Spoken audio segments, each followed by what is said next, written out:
Good morning, good afternoon, good evening, जो भी जिस वक्त ये लेक्चर देख रहा है। आशा करता हूं आप सब लोग बहुत ही अच्छे होंगे और बहुत अच्छे तरीके से अपनी पढ़ाई भी कर रहे होंगे। बिल्कुल सर, पढ़ाई बहुत बढ़िया चल रही है। इसी बात पे ज्यादा समय बर्बाद ना करते हुए लेक्चर नंबर 19 शुरू कर लेते हैं, जिसमें हम कर रहे थे चैप्टर नंबर 4 स्ट्रेटेजिक चॉइसेस। और जैसे कि हमारी नॉर्मली प्रथा रहती है कि हम अगला लेक्चर शुरू करने से पहले एक बार पिछले वाले चैप्टर को या पिछले वाले लेक्चर को जरा रिवाइज कर लेते हैं। आइए जरा फटाफट से हमारे पास जो लेक्चर नंबर 18 था उसके जो नोट्स थे वो निकाल लेते हैं और पढ़ते हैं। फटाफट से कवर कर लेंगे सर। हमने इसमें सबसे पहले करा था कि कौन से रीजन है, मेजर रीजन है स्टेबिलिटी स्ट्रेटेजी रखने के। तो स्टेबिलिटी स्ट्रेटेजी रखने के हमने रीजन बताए थे कि प्रोडक्ट हमारा मैच्योरिटी स्टेज पे पहुंच चुका है, तो लाइफ साइकिल की, तो हम स्टेबिलिटी स्ट्रेटेजी लेके चलते हैं।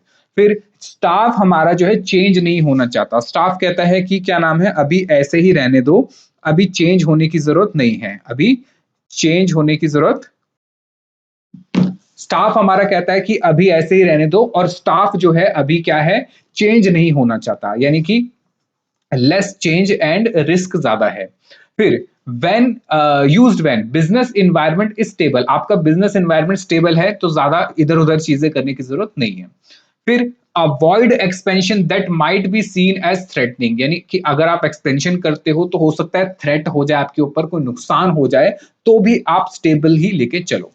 फिर कह रहा है helps a firm stabilise and consolidate after rapid growth, यानी ग्रोथ के बाद वो मेच्योरिटी स्टेज पे आता है, तो वहां पे आप अपने प्रोडक्ट या सर्विस को क्या करोगे, स्टेबलाइज करोगे। चल, तो ये हमने पढ़ा था। फिर हमने पढ़ा था सर क्वेश्चन नंबर 5, जहां पे हमने पढ़ा why don't startup aim for stability strategy. Sir सीधी बात है, स्टेबिलिटी स्ट्रेटेजी आपका ग्रोथ के बाद जनरली लगाते हैं, ग्रोथ या सैचुरेशन पे आके। अब ग्रोथ तो भाई शुरू में कमानी है ना किसको, स्टार्टअप को, तो वो स्टेबिलिटी स्ट्रेटेजी कैसे लगाएगा, उसको तो ग्रो करना है। तो जनरली आजकल सर स्टार्टअप जो है वो नया बिजनेस है जो कि सॉल्व करता है real life problem, come on, solve करता है real life problem, often by using technology. Being in the early stage of growth, जब वो ग्रोथ के स्टेज पे है तो स्टार्टअप को needs to focus on speed and flexibility, उसको स्पीड करना है, उसको टाइम के हिसाब से अपने कस्टमर बेस बढ़ाने के लिए चेंजेस भी करना है, फ्लेक्सिबिलिटी चाहिए, तो उसको क्विकली अडॉप्ट करना है चेंज से, यानी वो स्टेबल नहीं रह सकता। And take advantage of opportunities because it is still small, developing and building its place. Stability becomes a meaningful strategy only when business, जब क्या हो जाएगा सर, ग्रो हो जाएगा, बड़ा हो जाएगा, operates at full capacity and reaches maturity stage या मेच्योर स्टेज। स्टार्टअप जो होते हैं usually do not aim for stability, startups का मेन काम होता है ग्रो करना, तो वो स्टेबल नहीं रहते हैं in the beginning because they are still small and growing. जैसे कि सर जोमेटो ने स्टार्ट करा था अपना बिजनेस, और इतने लॉसेस होने के बाद भी वो एक्सपेंड कर रहे हैं, क्या कर रहे हैं सर, एक्सपेंशन पे ध्यान दे रहे हैं, attracting customers and building a strong presence in the food delivery market. At that early stage stability was not its goal, उनका स्टेबल होना गोल नहीं होता, उनका एक्सपेंशन गोल होता है, मेच्योरिटी मतलब उनका प्रोडक्ट की ग्रोथ या सर्विस की ग्रोथ मेन उनका गोल होता है। Only after becoming a big player, जब वो बड़े हो जाते हैं in the industry, could Zomato, तो उसके बाद जोमेटो सोच सकती है कि अब हम स्टेबिलिटी स्ट्रेटेजी लेके चले। ठीक है, चल, उसके बाद हमने पढ़ा था सर कॉन्सेप्ट नंबर 4, जहां तक ग्रोथ या एक्सपेंशन स्ट्रेटेजी। हमने बात करी थी ग्रोथ, यानी अब आप अपने बिजनेस को, एग्जिस्टिंग बिजनेस को क्या करोगे सर, ग्रो करोगे, एग्जिस्टिंग बिजनेस को ग्रो करोगे। दो तरीके से कर सकते हो कि विद इन द बिजनेस या आउटसाइड द बिजनेस, यानी इंटरनली या एक्सटर्नली। ठीक है, चलो, तो भाई क्या था, ग्रोथ या एक्सपेंशन स्ट्रेटेजी का मतलब था मेकिंग बिजनेस बिगर, अपने बिजनेस को बड़ा करो, वाइड करो अपनी एक्टिविटी एंड इन्वेस्ट, और पैसा लगाओ, ठीक है, अपने बिजनेस में। तो ये स्ट्रेटेजी क्या होती है, आपकी energy, progress and success, come on, energy, progress and success usually involve setting new goal, हम नए गोल बनाते हैं, बड़े बड़े प्लान बनाते हैं, इन्वेस्ट करते हैं नए प्रोडक्ट में, नई टेक्नोलॉजी के अंदर और नई मार्केट्स के अंदर। However it can be risky, हाँ, नए प्रोडक्ट में जाना रिस्की भी हो सकता है बिकॉज द कंपनी में enter into areas that are not fully known. हो सकता है कि हम नया बिजनेस कर रहे हैं जहां हमें बिल्कुल भी हमारा एक्सपीरियंस ना हो, वहां पे लॉस होने के चांसेस भी हो सकते हैं, लेकिन उसके साथ साथ बहुत अच्छी अपॉर्चुनिटीज भी मिल सकती हैं और पॉसिबल चैलेंजेस भी हो सकते हैं। अब हमने पढ़ा था कि भाई कैरेक्टरिस्टिक्स क्या है, what are the characteristics of growth या एक्सपेंशन स्ट्रेटेजी के। आइए, तो एक्सपेंशन स्ट्रेटेजी में क्या होता है, changing of redefining the business, यानी हम बिजनेस को चेंज करेंगे, उसके गोल्स चेंज कर सकते हैं, उसका मिशन विजन भी चेंज कर सकते हैं। इट इज द अपोजिट, ये अपोजिट होता है स्टेबिलिटी स्ट्रेटेजी का, ठीक है। फिर पॉइंट नंबर 3 पढ़िए, expansion strategy help in business grow, कि भाई आप अपने बिजनेस को क्या कर सकते हैं सर, बिग ग्रोथ प्लान बनाएंगे, अचीव्ड ओनली थ्रू एक्सपेंशन। अगर बिजनेस को बड़ा करना है, आगे लेके जाना है, तो सर एक्सपेंशन स्ट्रेटेजी तो लगानी ही पड़ेगी। फिर पॉइंट नंबर 3 और 4, सर ये ब्रिंग करता है, लेकर आता है expansion strategy renewal to the firm, firm के अंदर कुछ नई चीजें, नए इंप्लॉय को ऐड करना, नई मशीनरी, नई इन्वेस्टमेंट, ठीक है। इन्वेस्टमेंट हो सकता है, प्रोडक्ट हो सकता है, नई मार्केट हो सकती है, नया बिजनेस हो सकता है, नए इंप्लॉय भी हो सकते हैं। फिर पॉइंट नंबर 5, एक्सपेंशन क्या होता है सर, बहुत ही ज्यादा फ्लेक्सिबल होता है, यानी आप बहुत सारी चीजें उसमें कर सकते हैं। Offering many ways to grow, a company can change product, product change कर लो, अपना मार्केट चेंज कर लो, मार्केट या फिर फंक्शन चेंज कर लो, या चूज बेस्ट ऑप्शन। उसके बाद एक्सपेंशन हमारा कैसे हो सकता है, intensification and diversification, come on, intensification and diversification.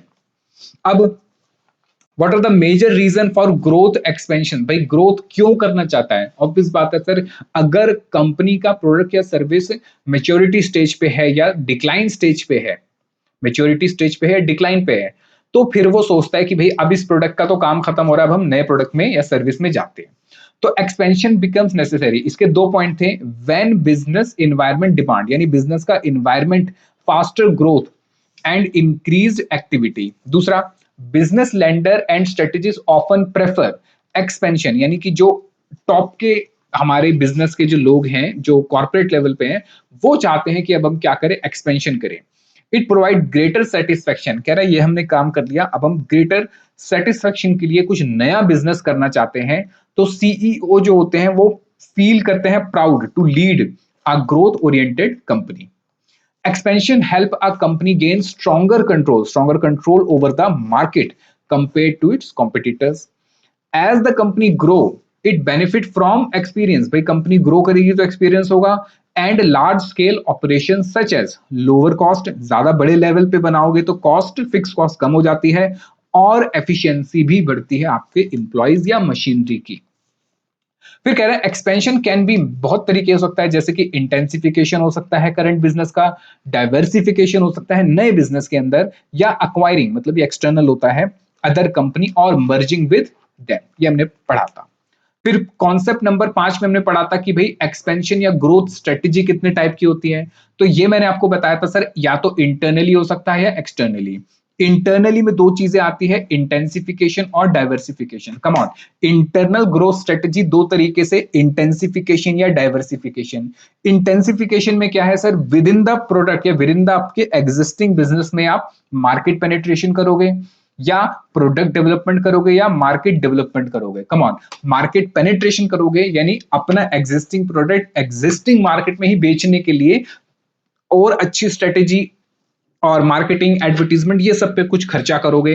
फिर उसी प्रोडक्ट को भी आप क्या कर सकते हो, डेवलप कर सकते हो एग्जिस्टिंग मार्केट में या नई मार्केट में बेचने के लिए। प्रोडक्ट में कुछ चेंजेस करे, जैसे आईफोन 16 से 17 आ गया, चेंजेस हो गए, पता नहीं क्या चेंजेस हो गए पर हो गए, लोग खरीद रहे हैं पागलों की तरह, प्रोडक्ट डेवलपमेंट। फिर मार्केट डेवलपमेंट, आप नई मार्केट में जा रहे हो, टेस्ला इंडिया में आके अपना शोरूम खोलता है और सामान बेच रहा है, ऐसे चाइनीज कंपनी बहुत सारा अपना सामान इंडिया में बेचती है, ट्रंप भाई साहब ने टैरिफ लगा दिया कि नहीं बेच सकते अमेरिका में। अच्छा, दूसरा होता है सर इंटरनली आप डाइवर्सिफिकेशन कर सकते हो। डाइवर्सिफाई करने के 3 तरीके हैं, एक तो कंसेंट्रिक, दूसरा कॉन्ग्लोमेरेट, तीसरा इनोवेशन। कंसेंट्रिक में क्या होता है सर, सेम बिजनेस में रहते हैं, सेम बिजनेस में रहते हैं और उसके आगे पीछे ही हम चलते रहते हैं। कॉन्ग्लोमेरेट में क्या होता है, जो आपका एग्जिस्टिंग बिजनेस है उससे बाहर निकल के, यानी इंडस्ट्री ही बदल देते हैं आप। कम ऑन, क्या बदल देते हैं, इंडस्ट्री ही बदल देते हैं। फिर एक्सटर्नली आप कैसे कर सकते हो सर, मर्जर एक्विजिशन कर सकते हो या फिर स्ट्रेटेजिक अलायंस बना सकते हो। मर्जर एक्विजिशन मतलब आपका ये होता है जैसे वोडाफोन ने उसको खरीद वोडाफोन और इंडिया क्या हो गए, मर्ज हो गए, आइडिया, इंडिया नहीं, वोडाफोन और आइडिया मर्ज हो गए।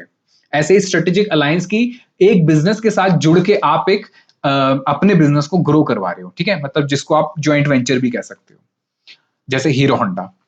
अच्छा, कॉन्सेप्ट नंबर 6 में पढ़ा था हमने एक्सपेंशन। यहाँ पे एक्सपेंशन की स्पेलिंग गलत हो गई है, इसको ठीक कर लेना। ये हो जाएगा एक्सपेंशन या ग्रोथ थ्रू इंटेंसिफिकेशन। इसमें क्या है sir, as a part of intensification में हमने क्या कहा था, इंटेंसिफिकेशन में तीन चीजें करेगा, क्या क्या, मार्केट पेनिट्रेशन, मार्केट डेवलपमेंट या फिर प्रोडक्ट डेवलपमेंट। इसमें क्या था सर, मार्केट पेनिट्रेशन में, बात समझिए, मार्केट पेनिट्रेशन के मतलब है most common type of expansion strategy होती है। यहां पे कंपनी फोकस करती है only on its current business, अपने करंट बिजनेस पे फोकस करती है।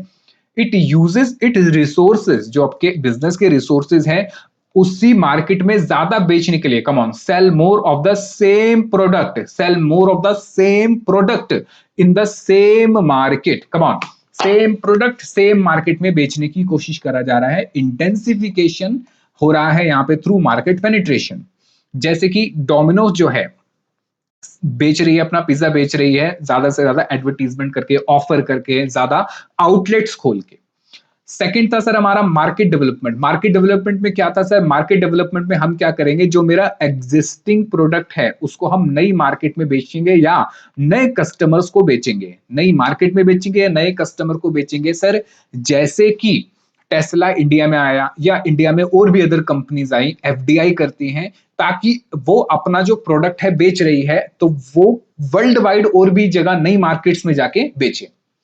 तो कह रहा है कि इससे क्या कैसे हो सकता है, एडिंग न्यू डिस्ट्रीब्यूशन चैनल आप खोल सकते हो, मतलब ऑनलाइन खोल सकते हो। आपकी दुकान थी, आप एक जगह पे चांदनी चौक पे कोई लहंगे बेच रहा है, अब वो उसको ऑनलाइन बेच रहा है, इंस्टाग्राम पे डाल रहा है, फेसबुक पे रील्स बना बना के डाल रहा है। चेंजिंग एडवर्टीजमेंट स्टाइल, एडवर्टीजमेंट का स्टाइल चेंज करा आपने, ठीक है। आप डॉली चाय वाले को बुला रहे हो अपने दुकान की ओपनिंग के लिए, तो क्या है, डॉली चाय वाले के साथ भीड़ आएगी, तो भीड़ आएगी तो उसको देखेगी, फिर आपका प्रमोशन हो जाएगा। ये आप नए तरीका कर सकते हो, ठीक है। जैसे Amul selling butter not just in big cities but also in smaller towns, जैसे, और स्टारबक जो अपने ओपनिंग आउटलेट कर रहा है नई नई कंट्रीज के अंदर। तीसरा है सर प्रोडक्ट डेवलपमेंट, प्रोडक्ट को चेंज करो ताकि आप नई मार्केट या पुरानी मार्केट में बेच सको अच्छे से। जैसे आईफोन 16 से 17 आ गया, चेंजेस कर दिए, पता नहीं क्या चेंजेस कर दिए पर कर दिए।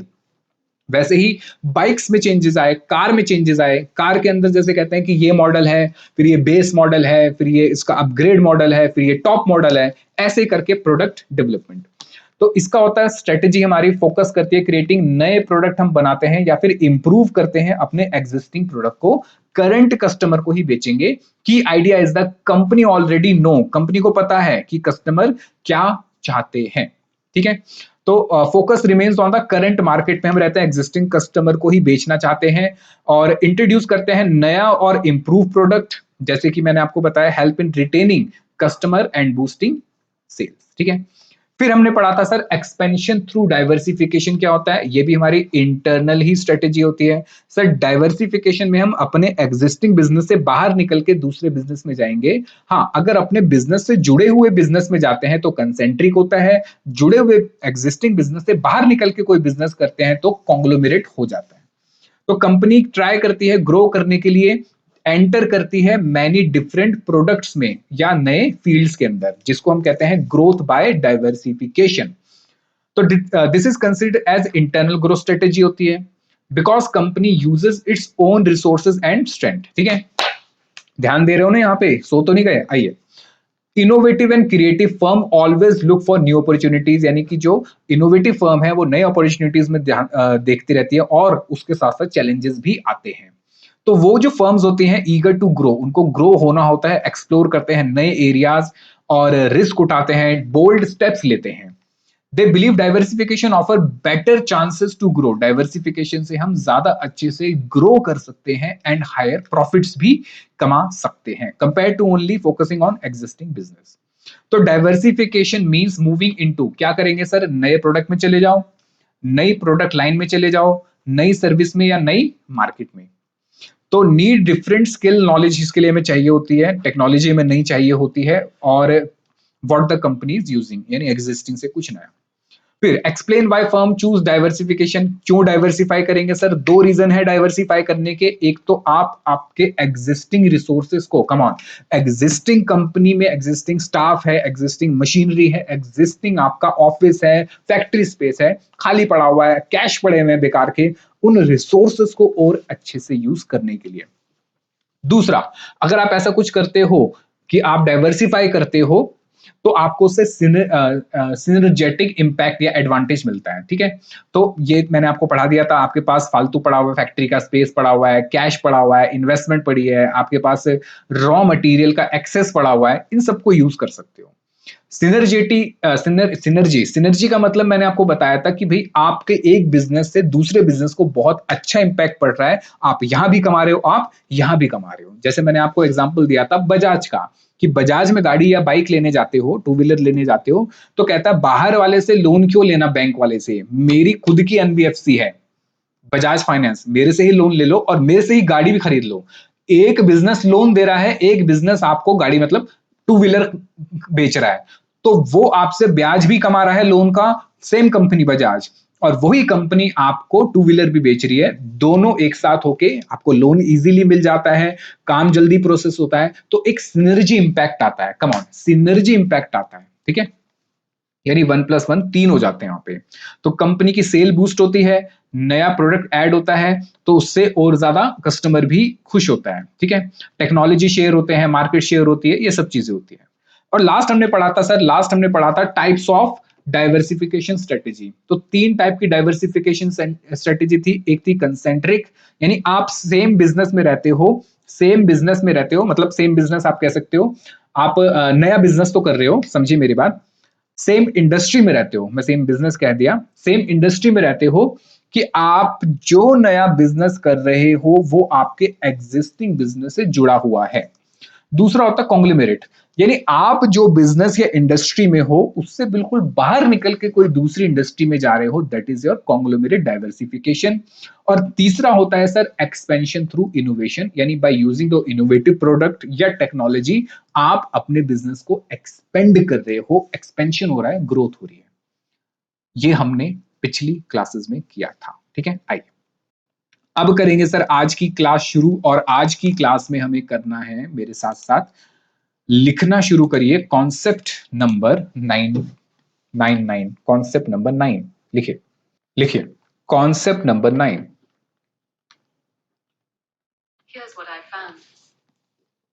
भाई आपसे नहीं पूछ रहा, आइए कॉन्सेप्ट नंबर 9 लिखिए। क्वेश्चन नंबर 12, या पहले लिखिए हेडिंग, क्वेश्चन लिखने से पहले लिखिए हेडिंग। कॉन्सेप्ट नंबर 9 में हमें क्या लिखना है सर? लिखिए कंसेंट्रिक डाइवर्सिफिकेशन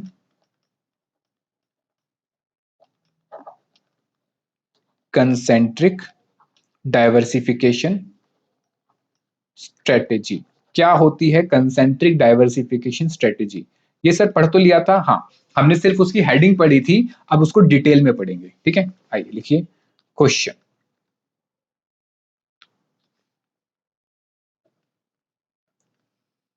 क्वेश्चन नंबर 12 लिखिए, what is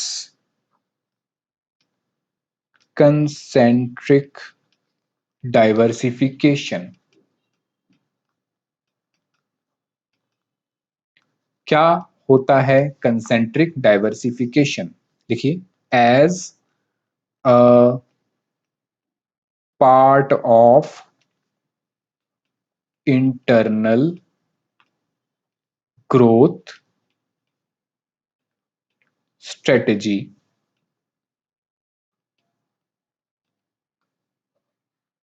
as a part of internal growth strategy क्या होता है? आइए पहले इसको पढ़ते हैं, फिर इसको लिखेंगे, ठीक है।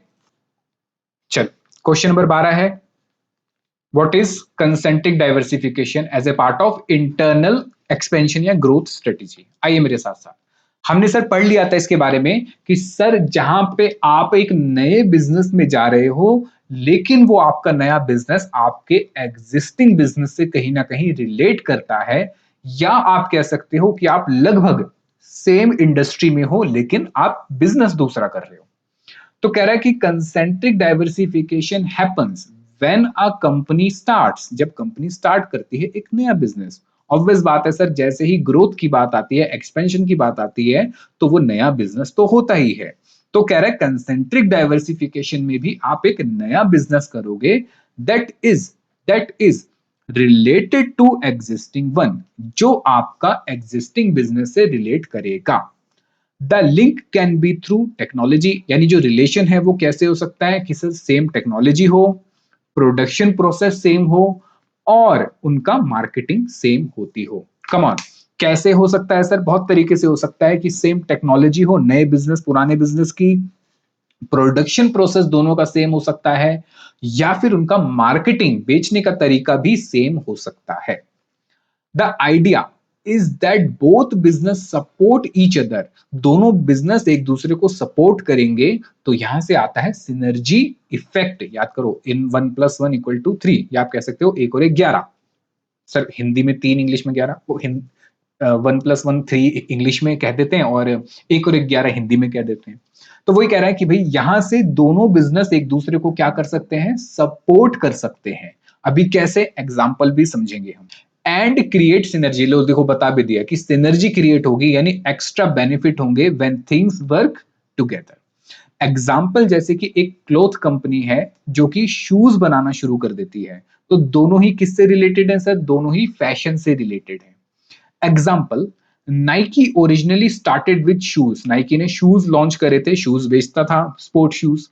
लेकिन बाद में वो स्पोर्ट्स वेयर में भी आ गया। किसमें आ गया सर? स्पोर्ट्स वेयर एसेसरी, यानी कि जो स्पोर्ट्स के वेयरिंग अपीरल होते हैं, जैसे शॉर्ट्स हो गए, सॉक्स हो गई, हेयर बैंड हो गया, और भी जो इक्विपमेंट्स होते हैं उसके अंदर भी, यानी जो बॉल हो गई, या फिर आप कह सकते हो टेनिस का रैकेट हो गया, ये सब भी वो फिटनेस इक्विपमेंट भी बेचना शुरू कर दिया। किसने? नाइकी ने। यानी डाइवर्सिफिकेशन करा कैसे? उसी इंडस्ट्री या उसी अपने एग्जिस्टिंग प्रोडक्ट से जुड़ा हुआ ही था, उसी के आसपास ही घूम रहा है। All these business are connected to sports, बिल्कुल, and lifestyle, so they benefit from common marketing. क्योंकि सर उनको खरीदने वाला बंदा तो सेम है। जो जूते खरीद रहा है नाइकी के शूज खरीदता है जनरली स्पोर्ट्स शूज ही है।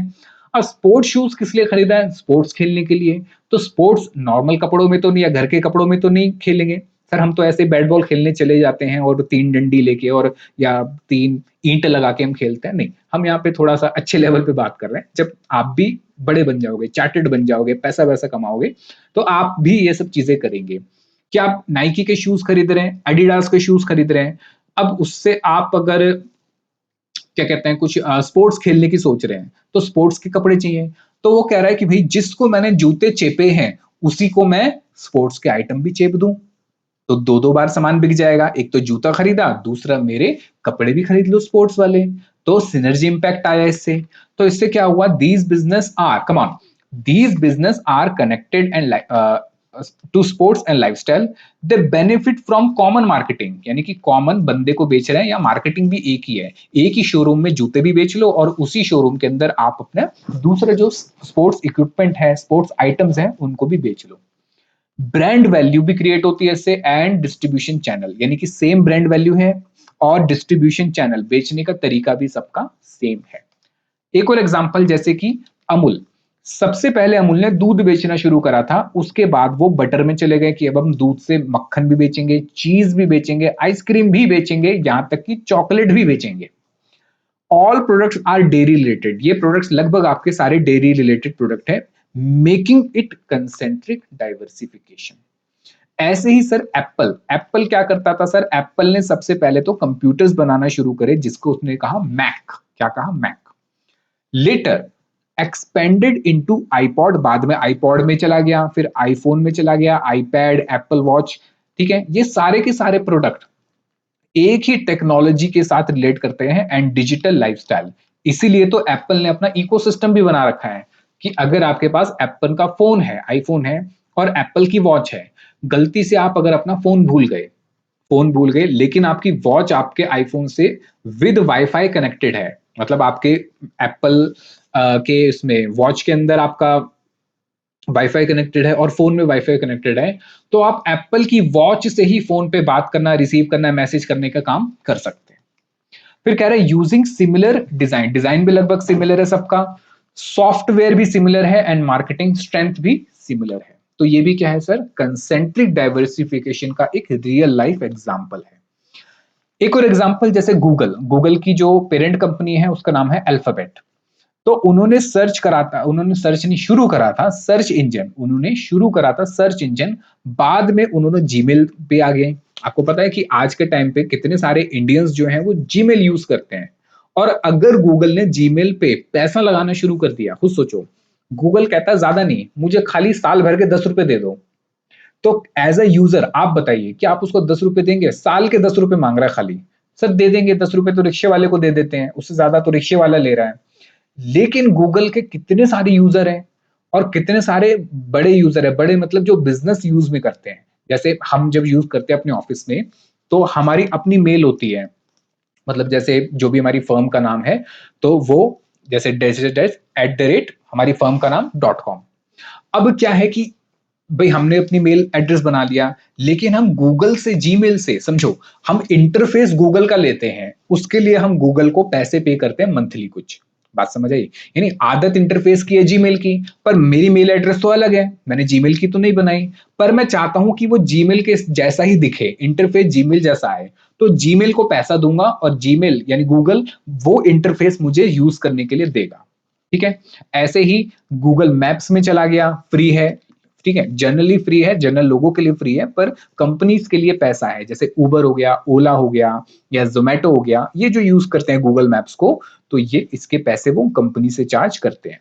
ऐसे ही यूट्यूब को खरीदा उसने, एंड्रॉयड डेवलप करा और अब गूगल क्लाउड भी है, और अब तो गूगल जेमिनाई है, सोरा है, पता नहीं क्या क्या उसने लॉन्च करे हैं। तो ये सारे टेक्नोलॉजी रिलेटेड हैं, डेटा एंड डिजिटल सर्विसेज। तो ये भी कंसेंट्रिक डाइवर्सिफिकेशन का एक एग्जाम्पल है। मुझे बताओ, बात क्लियर हुई? समझ आया?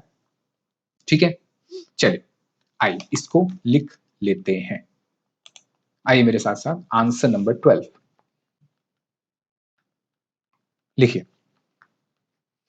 बुलेट्स में लिखेंगे। लिखिए, concentric, bullet number 1, concentric diversification, concentric diversification happen when a company when a company starts a new business related to its existing one, full stop। Next bullet लिखिए, द लिंक कैन बी, यानी कि जो relation है, link के साथ आप लिख लेना रिलेशन, ब्रैकेट में लिख लेना relation with current business. The link मतलब रिलेशन विद करंट बिजनेस। ठीक है, लिखिए इसमें can be through technology technology comma production, technology comma production process, production process और मार्केटिंग। और भी बहुत सारे तरीके हो सकते हैं, तो आगे लिख लीजिएगा ETC एक्सेट्रा। यानी कि रिलेशन कैसे हो सकता है भाई, मार्केटिंग हो सकती है, सेम टेक्नोलॉजी हो सकता है, प्रोडक्शन प्रोसेस वैसा हो सकता है, स्टाफ दोनों के लगभग एक जैसे हो सकते हैं, और भी बहुत सारे तरीके हैं जिससे लिंक बन सकता है। नेक्स्ट बुलेट लिखिए, the idea is that both business support each each other and create synergy। अब आपको सिनर्जी वर्ड अच्छे से समझ आ गया होगा, यानी कि extra benefits when working together. ठीक है, लिख लिया हो तो बताइए। लिख लिया, चल लिखो इसमें एग्जाम्पल। देखिए example,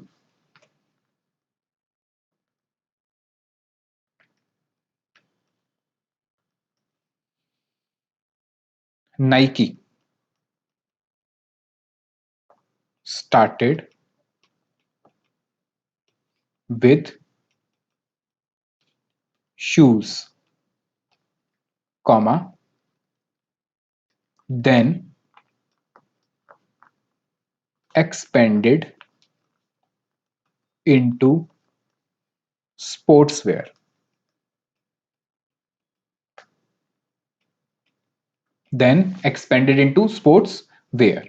comma, accessories and fitness equipment,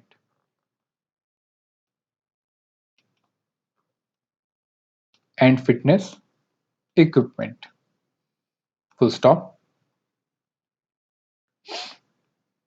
All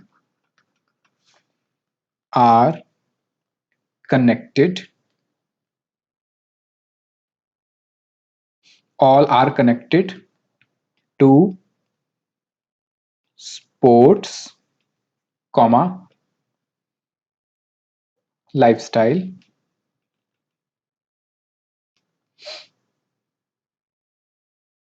and benefit benefiting and benefiting from from common marketing, comma, brand value, from common marketing comma brand value, आगे लिखिए, एंड डिस्ट्रीब्यूशन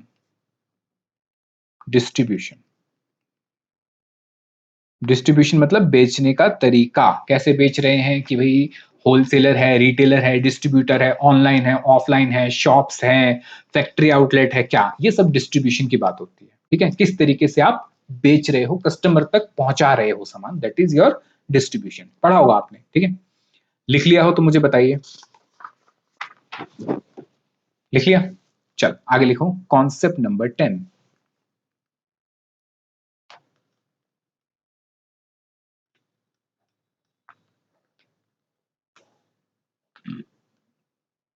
कॉन्सेप्ट नंबर 10 लिखिए,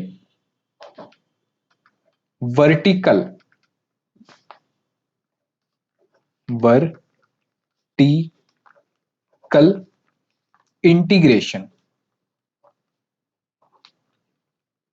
वर्टिकल इंटीग्रेशन। ठीक है, इसमें लिखिए question number, अभी कौन से करा था हमने, 12। अब आएगा 13, क्वेश्चन नंबर 13 लिखिए। Explain explain vertical integration, explain vertical integration as a part of as a part of लिखिए concentric diversification।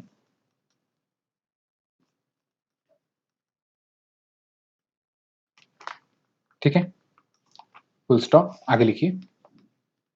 also explain forward and backward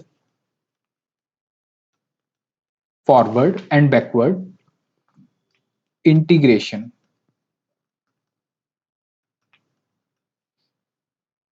as a part of as a part नहीं as a types of vertical integration। ठीक है, चल इसको लिख लो फटाफट से, फिर समझते हैं जरा इसको क्या है ये। लिख लिया हो तो बताइए। क्वेश्चन नंबर 13 हमें बताना है सर वर्टिकल इंटीग्रेशन क्या है। लिख लिया, चल सबसे पहले मेरे साथ साथ समझिए, हमने अभी क्या पढ़ा सर, हमने कंसेंट्रिक डाइवर्सिफिकेशन पढ़ा जो कि पार्ट है इंटरनल ग्रोथ स्ट्रेटेजी की। यानी इंटरनल ग्रोथ स्ट्रेटेजी, मेरी बात समझिए जरा, हम यहां पे बात कर रहे हैं, इसको लिखना मत। मैंने वैसे आपको एक जो पेरेंट चार्ट है वो तो बनवा दिया था बड़ा सा। हम बात कर रहे हैं सर इंटरनल ग्रोथ या एक्सपेंशन स्ट्रेटेजी की। ये कैसे कर सकते हो आप सर, ये कर सकते हो आप इंटेंसिफिकेशन, और दूसरा डाइवर्सिफिकेशन। अब डाइवर्सिफिकेशन में आप क्या कर सकते हो सर, डाइवर्सिफिकेशन में हमारे पास तीन चीजें थी, एक था कंसेंट्रिक, दूसरा कॉन्ग्लोमेरेट, और तीसरा इनोवेशन वाला।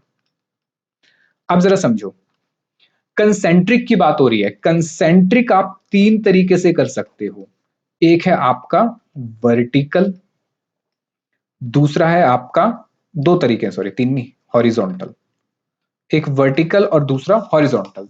अब वर्टिकल के दो पार्ट हैं, वर्टिकल में आप दो चीजें कर सकते हो, या तो आप मूव कर सकते हो फॉरवर्ड, इसको लिखना मत, मैं आपको ऑलरेडी ये चार्ट लिखवा चुका हूं, या आप मूव कर सकते हो बैकवर्ड। ठीक है, और हॉरिजॉन्टल में तो आप मतलब जो मूव करोगे वो बैकवर्ड फॉरवर्ड नहीं होता हॉरिजॉन्टल में। ठीक है, उसमें कैसे मूव करोगे वो देखते हैं। हाँ आइए जी, कहाँ गायब हो गया, हाँ ये रहा। चलो तो हमें करना क्या है जरा मेरी बात समझो सर, हम हैं किस पे, हम हैं इंटरनल ग्रोथ स्ट्रेटेजी पे, और इंटरनल ग्रोथ स्ट्रेटेजी के अंदर हम हैं किस पे सर, इंटरनल ग्रोथ स्ट्रेटेजी के अंदर हम हैं डाइवर्सिफिकेशन की स्ट्रेटेजी पे, और डाइवर्सिफिकेशन में भी किस में है, हम कंसेंट्रिक में। और कंसेंट्रिक हम दो तरीके से पढ़ रहे हैं, वर्टिकल हम पढ़ सकते हैं, वर्टिकल मतलब कर सकते हैं वर्टिकल या हॉरिजॉन्टल। तो हम हैं वर्टिकल, और वर्टिकल के अंदर पढ़ेंगे हम फॉरवर्ड, और वर्टिकल के अंदर पढ़ेंगे हम बैकवर्ड। बात समझ आई? चल इसको लिखना मत, मैं आपको लिखवा चुका हूं पहले से ही। ठीक है, मैंने आपको लिखवा दिया था, ये जाके आप चेक कर लेना। अच्छा अब मेरी बात समझिए जरा, क्या कहना चाह रहा है, वर्टिकल की बात करते हैं। हम कह रहे हैं सर वर्टिकल, ये भी मत लिखना, मैं आपको टाइम दे दूंगा लिखने के लिए, समझो जरा। हम वर्टिकल की बात कर रहे हैं सर, वर्टिकल का मतलब होता है सीधी लाइन, वर्टिकल स्ट्रेट। अब जरा समझो, हमारा बिजनेस क्या है, लेट सपोज ये कौन है सर, ये आपका एक क्लाइंट है, ये आपका एक क्लाइंट है। ठीक है, और ये जो आपका क्लाइंट है, आप कौन हो सर, आप हो चार्टर्ड अकाउंटेंट। अब देखो प्रैक्टिकली बता रहा हूं, being a chartered accountant and being chartered accountant in practice, when you are practising and you have many clients, तो आपके पास बहुत सारे क्लाइंट्स हैं जो कि अलग अलग इंडस्ट्री या अलग अलग बिजनेस टाइप के साथ बिलोंग करते हैं। तो क्या होता है, आपका क्लाइंट है और वो क्लाइंट बहुत सालों से काम कर रहा है, जिसकी वजह से उसने अपना बिजनेस बहुत अच्छा बना लिया। अब बहुत अच्छा बना लिया मतलब अच्छा खासा पैसा आ गया है, बिजनेस बहुत सही चल रहा है, ग्रोथ भी हो गई, मैच्योरिटी पे पहुंच गया उसका प्रोडक्ट या सर्विसेज। जैसे मैं आपको एग्जांपल दूं कि ये हमारा एक क्लाइंट है, इसका क्या काम है सर, इसका कंस्ट्रक्शन का काम है। इसका काम है सर कंस्ट्रक्शन, ये बिल्डिंग बिल्डिंग बनाता है, ये ठेकेदार है। सरल भाषा में, हिंदी भाषा में कहूं, देसी भाषा में, तो ये ठेकेदार है। ठीक है, ठेकेदार। ठीक है, ये ठेकेदार है। अब जरा बात समझो मेरी, ये ठेकेदार है। तो ये क्या करता है, ये बिल्डिंग्स और क्या कहते हैं आप, जो दुकानें हैं, शॉप्स, ये सब इनका कंस्ट्रक्शन का मेन काम है। तो ये अभी अपनी चेन में, जो इसकी चेन है वो यहाँ पे खड़ा हुआ है। ठीक है, यहाँ पे खड़ा हुआ है, जरा समझो कि यहाँ पे बना के बिल्डिंग बना के दे रहा है। इससे पहले क्या होता होगा सर, इसकी बिल्डिंग बनाने के लिए, जरा समझो, बिल्डिंग बनाने के लिए इसको क्या चाहिए सर, इसको रॉ मटेरियल चाहिए। रॉ मटेरियल में सर इसके पास हो गया, इसका सीमेंट हो गया, रोड़ी हो गया, बजरी हो गई, पत्थर हो गया, बहुत सारी चीजें हो गई जो कि रॉ मटेरियल इसको चाहिए होता है। उसके साथ साथ सर इसको लेबर भी चाहिए, तो लेबर से काम कराएगा, उनको वेजेस पे करेगा। उसके अलावा सर और भी बहुत सारे खर्चे होते हैं, जैसे मार्केटिंग का खर्चा, प्रमोशनल एक्सपेंसेस हो गए, लॉयर के एक्सपेंस हो गए, चार्टर्ड के एक्सपेंसेस हो गए, बहुत सारे सर अदर एक्सपेंसेस भी होते हैं। ठीक है, अब जरा समझो, यहां पे ये बिल्डिंग बना रहा है। अब ये क्या कर रहा है, जरा समझो। प्रोसेस क्या है सर, प्रोसेस यहां से शुरू होता है। अगर इसको यहां बिल्डिंग बनानी है तो सबसे पहले जो बिजनेस, मतलब हमारे ऊपर जो है, जो हमारे ऊपर वाला बिजनेस है, वो क्या कर रहा है, रॉ मटेरियल, मैं उससे रॉ मटेरियल मंगा रहा हूं। उसके बाद एचआर वाला बिजनेस है जो कि मुझे क्या प्रोवाइड कर रहा है, जो मुझे लेबर प्रोवाइड कर रहा है। उसके अलावा सर हमारा एक चार्टेड या लीगल फर्म भी है जो हमें सर्विसेज दे रही है। फिर जाके मैं अपना यहाँ पे काम कंप्लीट कर सकता हूँ।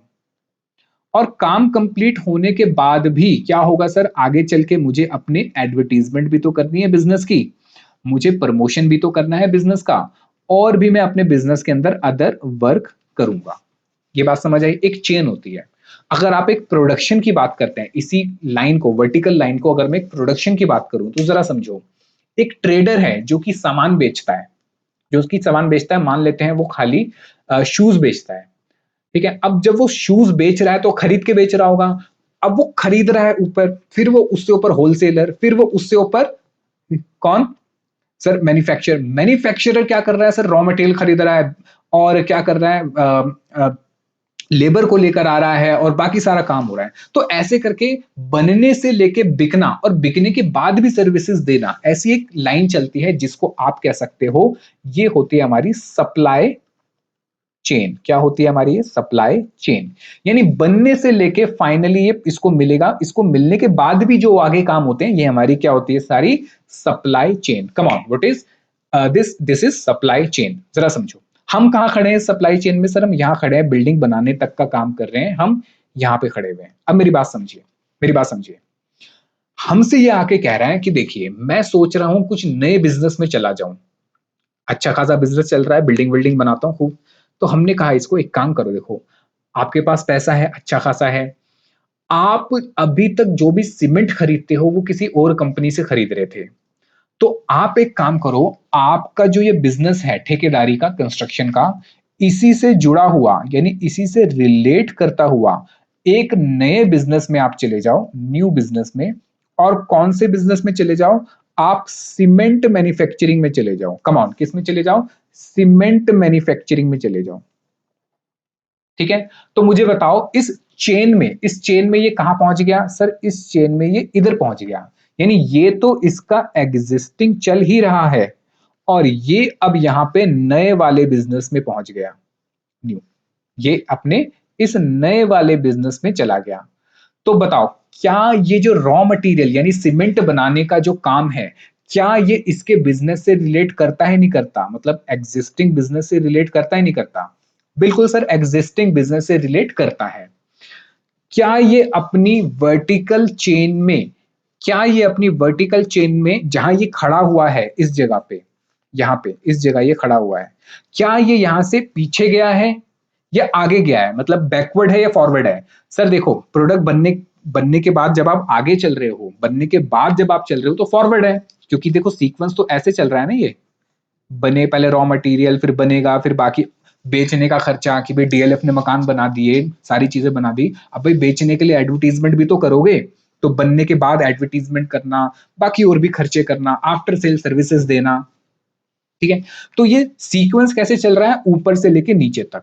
तो जब आप जहां पे खड़े हो, मेरी बात समझो, जब आप जिस जगह पे खड़े हो, वहां से जब आप ऊपर की साइड जाओगे, वहां से जब आप ऊपर की साइड जाओगे, तो इसको कहेंगे हम बैकवर्ड इंटीग्रेशन। कम ऑन, क्या कहेंगे? Backward integration. और अगर आप ये सोच रहे हो कि यही जो हमारा कंस्ट्रक्शन वाला है जो फ्लैट फ्लैट बना के बेच रहा है, हम इसको कह रहे हैं कि देखो आप एक काम करो, आप फ्लैट बना के बेचते हो, उसके बाद उसकी प्रमोशन करते हो, तो उसमें बहुत सारा आपका एडवर्टीजमेंट का खर्चा होता है जो आप किसी कंपनी को देते हो। आप एक काम करो, आप अपनी ही एडवर्टीजमेंट कंपनी खोल लो। कम ऑन, कौन सी कंपनी खोल लो? सर यहां पे हमने इसको कहा कि आप एक न्यू बिजनेस में चले जाओ, आप एक न्यू बिजनेस में चले जाओ और क्या खोल लो? एडवर्टीजमेंट कंपनी, एड कंपनी खोल लो। तो मुझे बताओ ये कहां पे खड़ा है? सर ये अभी तो इस जगह पे है, और ये यहां से लेके इधर आ गया, ये यहां से लेके इस साइड आ गया। तो अब बताओ ये आगे गया या पीछे आया? सर ये अब आगे गया है, ये क्या है? आगे गया है। तो आप इसको कहोगे फॉरवर्ड। क्या कहोगे? फॉरवर्ड। और इसको क्या कहोगे? बैकवर्ड।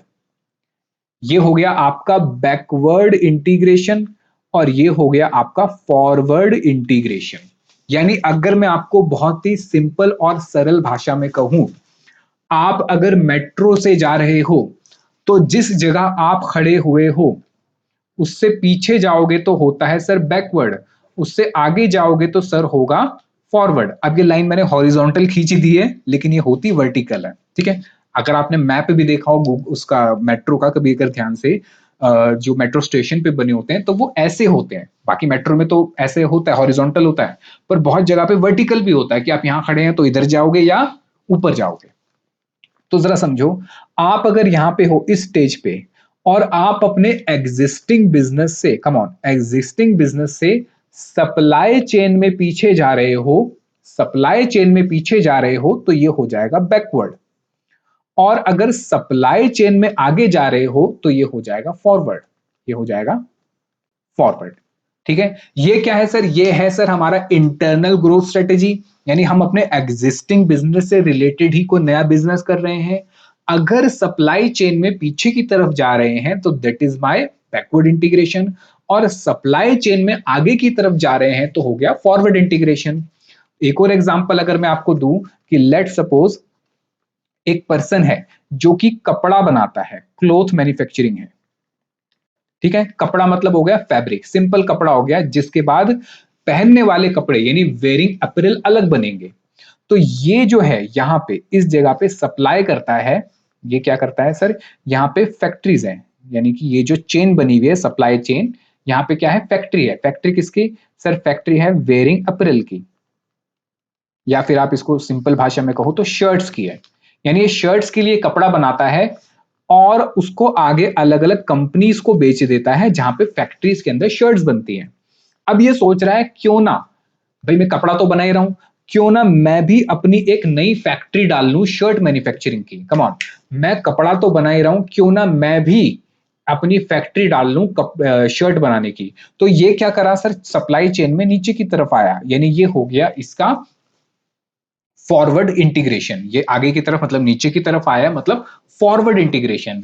वहीं अगर ये पीछे जाता और कहता मैं खेती करके कपास उगाऊंगा जिससे कि कॉटन बनता है, तो ये और पीछे चला गया, तो क्या हो जाएगा सर? ये बैकवर्ड इंटीग्रेशन। मुझे बताओ समझ आया?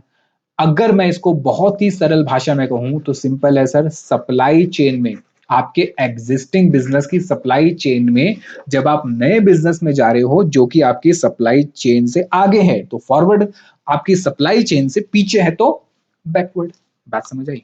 अब इसको आप बना सकते हो। क्या ये बनाना है सर? एक काम करो, ये भी बना लो पूरा, ठीक है। ये सारा आप लिख लो, फटाफट से लिख लो और मुझे बताओ लिख लिया हो तो फिर हम आगे काम करे।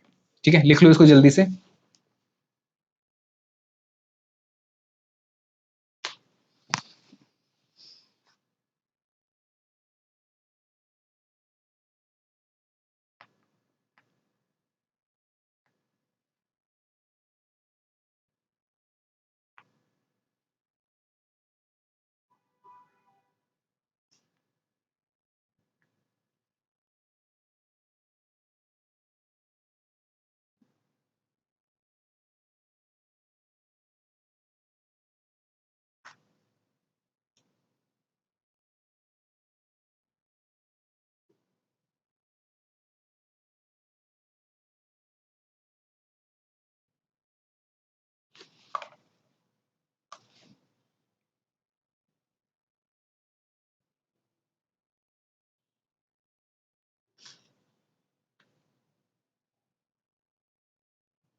लिख लो सर ऐसे ही, हाँ जैसे बना हुआ है वैसे ही बना के लिख लो, ठीक है। बाकी इसको मैं लिखवाऊंगा वही। लिख लिया हो तो मुझे बताइए। लिख लिया?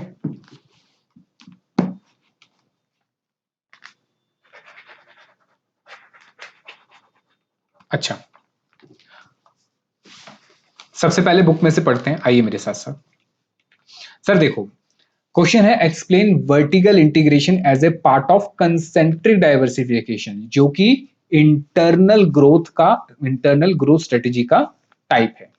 Also explain forward and backward integration as a part of vertical integration. समझो sir, concentric diversification is generally understood in two directions, या तो वर्टिकली चलोगे या हॉरिजॉन्टली चलोगे। ठीक है, देखो मेरे साथ साथ आइए यहां देखिए।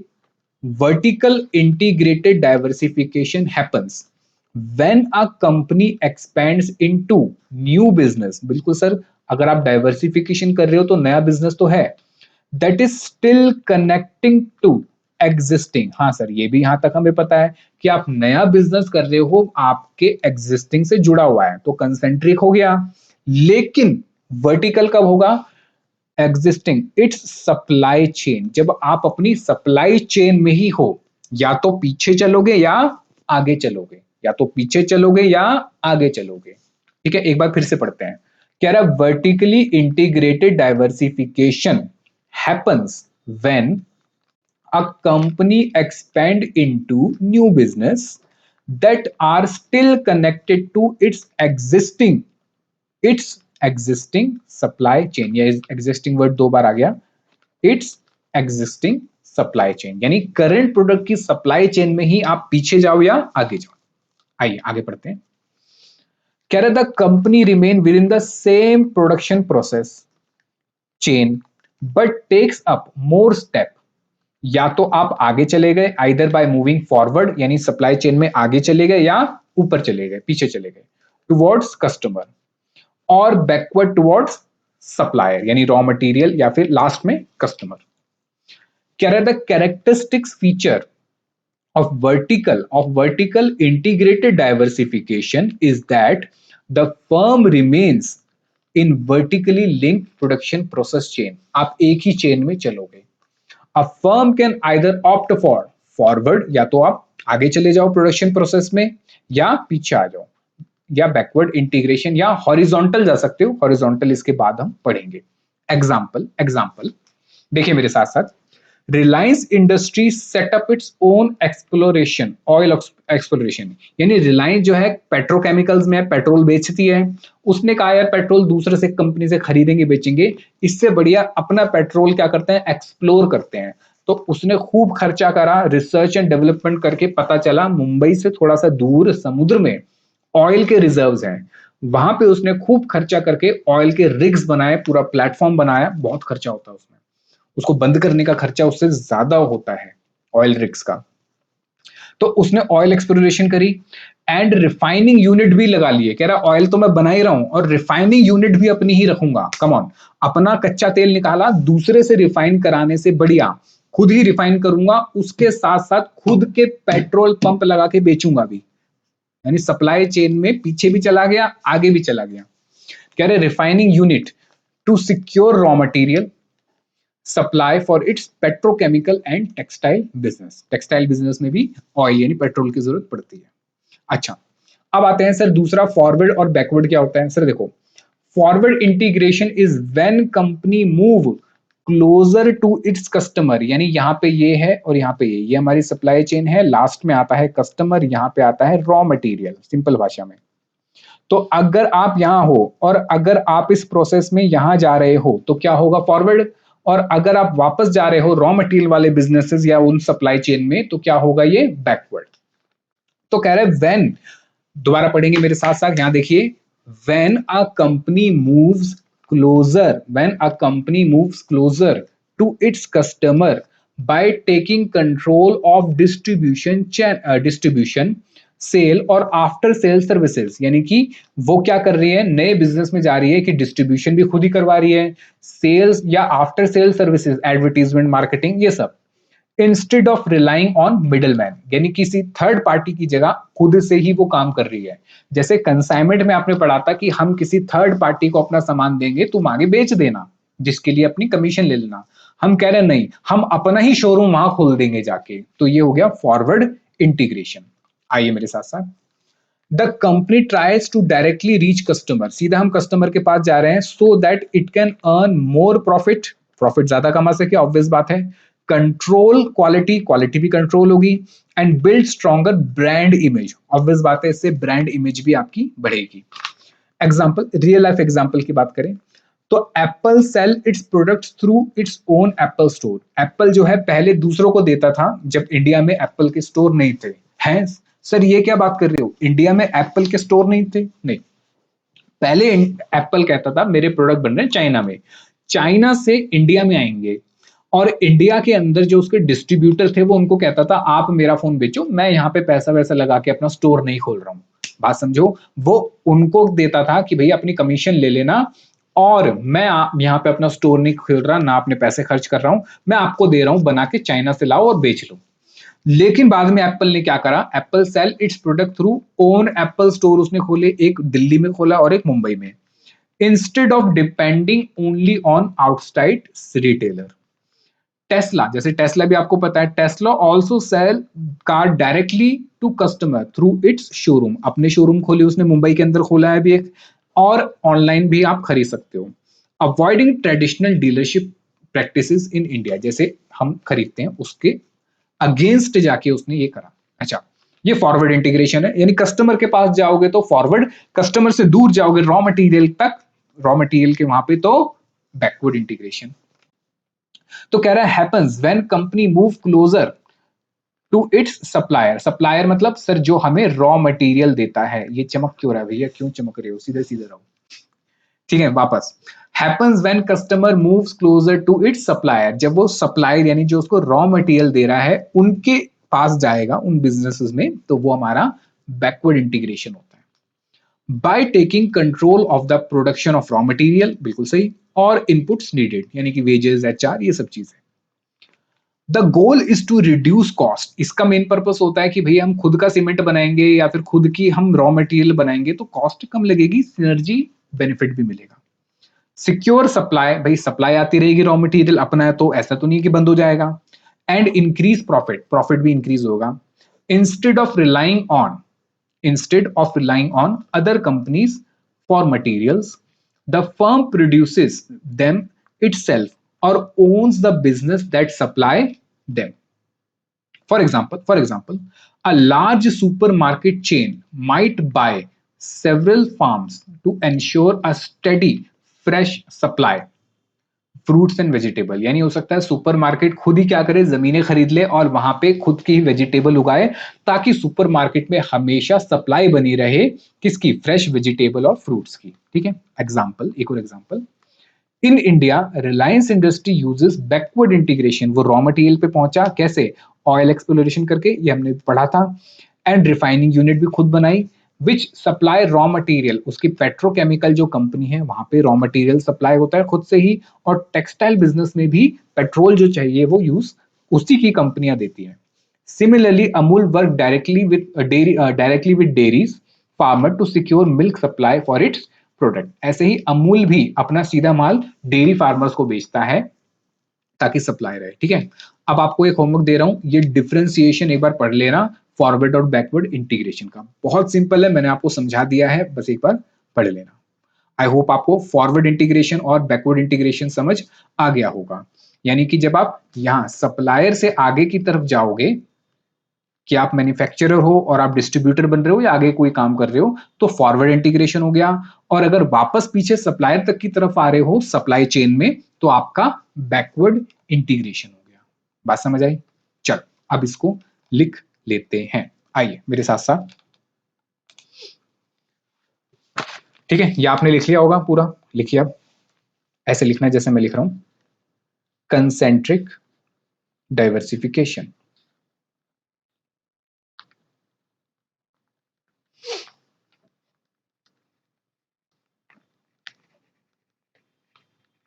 कंसेंट्रिक डाइवर्सिफिकेशन, इसमें लिखिए, ऐसे लिखना है, vertically integrated diversification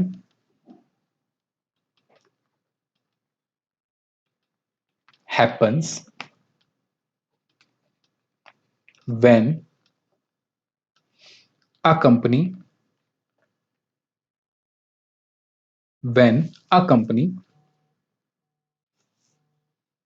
expands into new business that are still that are still connected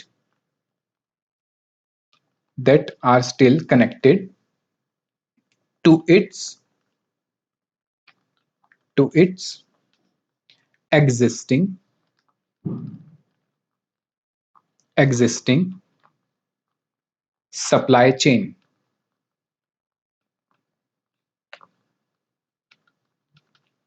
ठीक है, इसमें ऐसे लाइन लिखिए, टाइप्स।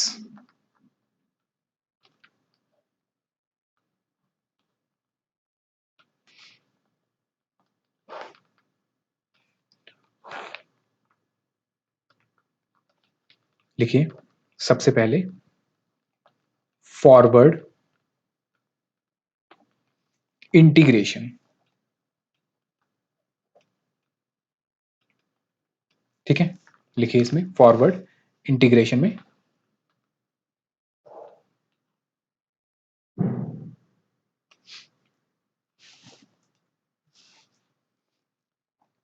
लिखिए, when a company moves closer to its customers by taking taking control of distribution of distribution, comma, sales or after sales or after sales services instead of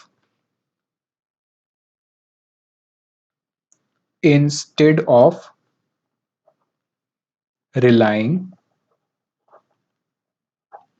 on middlemen। instead of relying on middlemen. देखिए इसमें example, Apple sells its products. Apple sells its products through its own Apple stores. Its own Apple stores instead of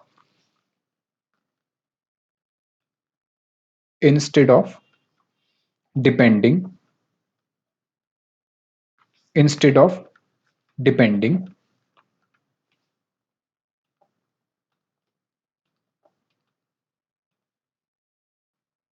only on outside retailers. ठीक है, लिख लिया? चल आगे लिखो point number 2, backward integration.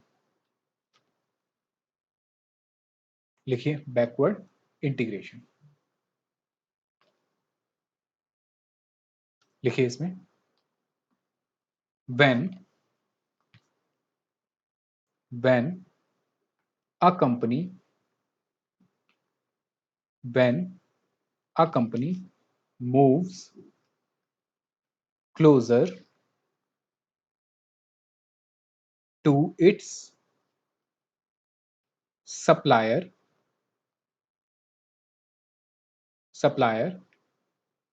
by taking control of the production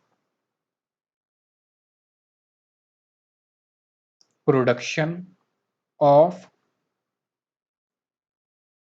raw materials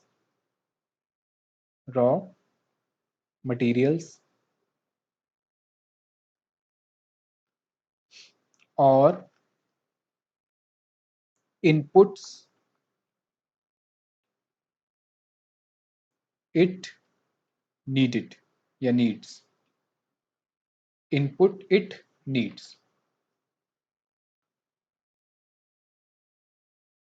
full stop।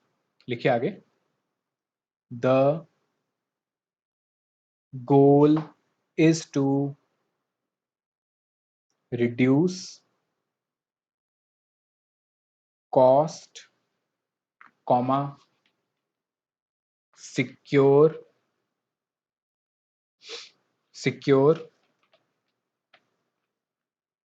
supply and increasing profits।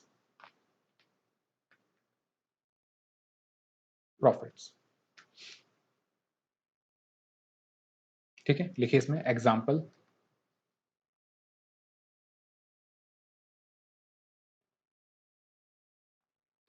a large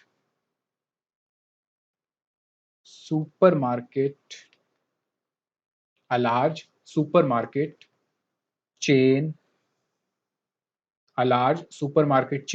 might buy several farms to ensure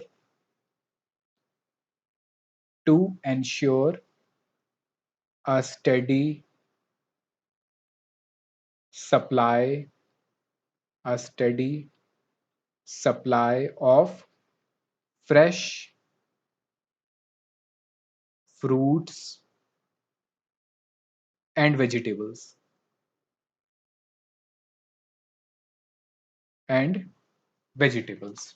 ठीक है, लिख लिया हो तो मुझे बताना। फिर करेंगे कॉन्सेप्ट नंबर 11 यानी कि हॉरिजॉन्टल इंटीग्रेशन। लिख लिया?